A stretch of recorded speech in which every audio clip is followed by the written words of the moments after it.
I've been wrestling back and forth on the subject for about a year now on who I think would win the legendary fight between the ruthless warrior Terrence "Bud" Crawford and the Texas assassin Errol Spence. After serious thought and meditation and even downright prayer, the boxing gods have delivered two separate answers, which I will be sharing with you on two separate videos and making cases for both men. But firstly, in this volume of the Iron Fist Boxing channel, we will be discussing 4 reasons why Errol the True Spence will edge out Terrence "Bud" Crawford in an all-out war in which both men will never ever be the same after this fight. Reason number 1.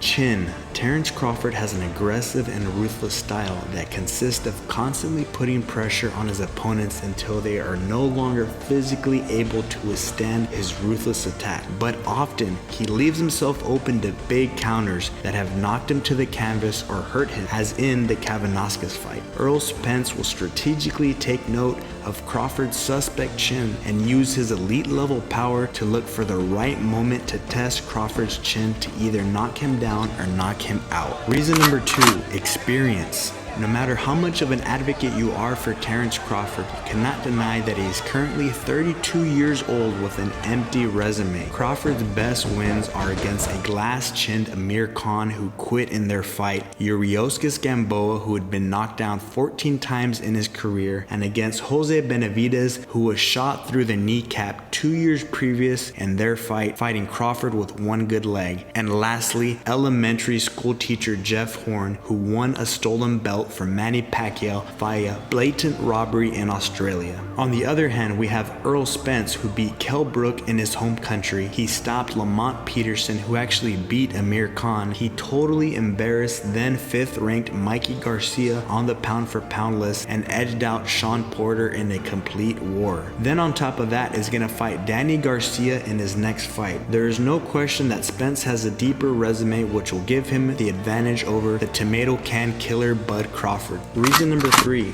boxing ability. When Spence was going to fight Mikey Garcia, boxing experts such as Sugar Ray Leonard said it was a 50-50 fight because Garcia had the better boxing IQ, and that alone would negate Spence's physical advantages in their fight. Errol showed the world that he wasn't just a brawler, but he could be a disciplined boxer when he completely outclassed and shut down Garcia 12 rounds to 0 and showed the world how truly dominant he could be. Errol Spence will use his natural boxing ability and size to formulate a perfect game plan to expose Crawford's weakness to win the fight, just like he did with Mikey Garcia. Reason number 4, size.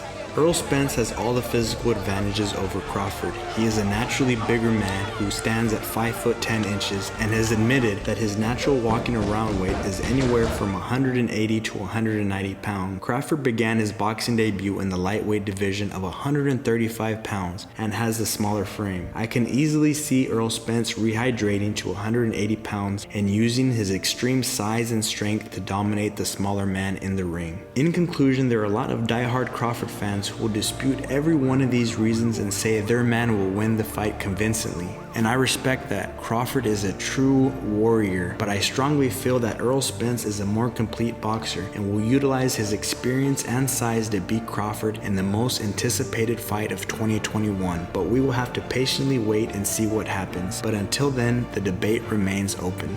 If you enjoyed this volume, I invite you to join the Brotherhood. Show your support by hitting the bell icon so you don't miss the next video and giving us a thumbs up by subscribing to the channel. We have another controversial video coming up later in the week and I look forward to sharing it with you. Until then, I'll catch you on the next one. Peace!